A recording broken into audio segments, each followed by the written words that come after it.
हूँ कल्पना पांगी मो पट्टांगी block chairman. आज्ञा देखु एटा मु 2 वर्ष है चेयरमैन होके अच्छी आमर बहुत गुड़े उन्नतिकरण मूलक होती कहीं प्रत्येक गाँव में जी भी एवं आपण कहवाक गले देखु आम जी गाँव में माने आमर पट्टांगी ब्लॉक कथा कहबी बोले मोर जी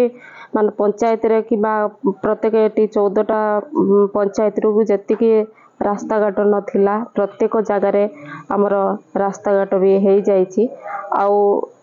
आकि बाद जोटा ही नथिला अल्प किछि अच्छी तो बहुत गुड़ाए उन्नतमूलक काम कार्यक्रम होती आपण मैंने देखिपारे आमर यहाँ मु कहवाक गले बहुत गुड़ाए आमर आंपावाली भितर हो कि नुआ गाँ जीपी भी आमर गोटे 2टा खंडे गाँ थिला से गाँव रे रास्ता पहुँची नाथिला आज सीटा मु जेतेबेले पाइपटी अध्यक्ष को देइथिली कोरापुट ग्रस्तर आसते से टाइम रे देलार परे सेटा भी रास्ता लागू होगी कंप्लीट भी हो जीवनी से बहुत गुड़ाए एमती रास्ता मेन हूँ रास्ता किंबा पानिया जल यहाँ जाक भी सबू किसी उन्नतमूलक कार्य होती। आज्ञा देखु कटिया गोटे एमती माने मु कहवाक गले सेटा गोटे मो परिवार कहले चले कहीं मु प्रत्येक जेतिकी टाइम रे भी कटिया जिते भी असुविधा सुविधा होची मु प्रत्येक जगह जितेबाला मु खबर पाउची मु सीटी सांगे सांगे पहुँचुची एवं से लोक मानकु मु जेंतिकी मो आड़ को टाणी आनिकी से मानकु कहूची प्रत्येक जितेबाला जहाँ असुविधा सुविधा अच्छी आपण मैंने मते जनातु किंबा आमको जनातु किंबा सरपंच को जनातु सरपंच मते जणाइबे नहले डायरेक्ट मते जणाइबे मु सेई कथा कहिकी से मानकु जेते भी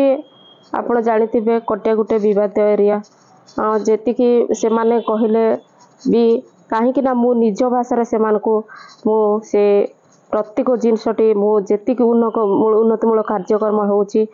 से विषय रे सबुदिन से मानकु कवरेज कर आसुची। आज्ञा देखु सेटा तो मु से ही माननीय मुख्यमंत्री 4 नेता को धन्यवाद देवी जे कि आज महिला मानक सशक्तकरण कर पारिचंती आज महिला मानक आज आम मानक किंबा मो कथा कहवाक गले आज तांकरी अधिवेशन किंबा तांकर अधिकार तिला आम तांकर स्वाधीन रे आमे जहा कि गोटे महिला माने गोटे सरपंच हो किंबा वार्ड मेंबर हो गोटे सरपंच किंबा समिति मेंबर हो किंबा चेयरमैन हो पारे जो आज आम को स्वाधीन मिलता जो सेटा तो मु कौन कहबी सेटा आगामी दिन रे जदि हो पारे तो जदि सेटा हेले भी आगामी दिन मध्य उन्नतमूलक कार्य जंती हम सेटा ही जारी रखिबु। आज्ञा सीटा तो मु कहबी कौन जदि बा हो पारे सेटा माननीय मुख्यमंत्री ही जानिचंती जदि हेब तो सेटा आगु को मु जदि 2024 को जदि सेटा हो पारे हेले मु जहा किछि बाकी रही जाइछि सब किछि सेटा उन्नति माने जेतिकी भी जहाँ ओदा एबे रही जाइछि सेटा मु प्रत्येक जगार उन्नतिकरण मूलक करबा पई मु इच्छुक अछि। आज्ञा सेटा तो मु कहबी कौन आमे कहि पारिबुनी जे आमे गुटे किंबा मु गुटे हेई जीबी कि आउ किए हेबो बोली कि सेटा को नहीं कि तो तांको सेटा माननीय मुख्यमंत्री को हाथर कथा कहीं ना तांकर जदि एते माँ मानक प्रति गुरुत्वपूर्ण देउछंती काले हेई भी पारे मु कहि पारिबिनी से विषय आज्ञा एटा तो माने देखंतु ई विषय को नहीं हेले आमे जेतेबेले कि ए आगामी इलेक्शन टाइम को नहीं कि गले बहुत गुड़े प्रत्येक जिनस राज्य सरकार तरफ ही होती से विषय नहीं गाँ गहली रे आमे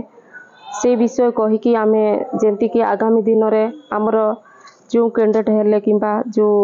लेडीज हो जेंट्स हो से विषय नहीं कि आमे कहबू गाँ गहली रे आउ जेंती 2024 को आउ जी हेले मध्य से विजय हेबे सेटा ही हम आशा करूँ। आज्ञा यहाँ गोटे एबे माने मझे गोटे कम्प्लेन सेमती थिला तापरे मु सेटा लेखिकी दे देछु कलस्टर हेबो तो सेटा माने लेखा हे कि जाइछि माने हेबो केतेबेले भी हेई पारे मु तो निजे कहितिली सेटा करिकी से लेखिकी देइथिलो तो अल्प दिन भितर हेई जिवो बोली कि मु भी सुना सुनी पाइछि।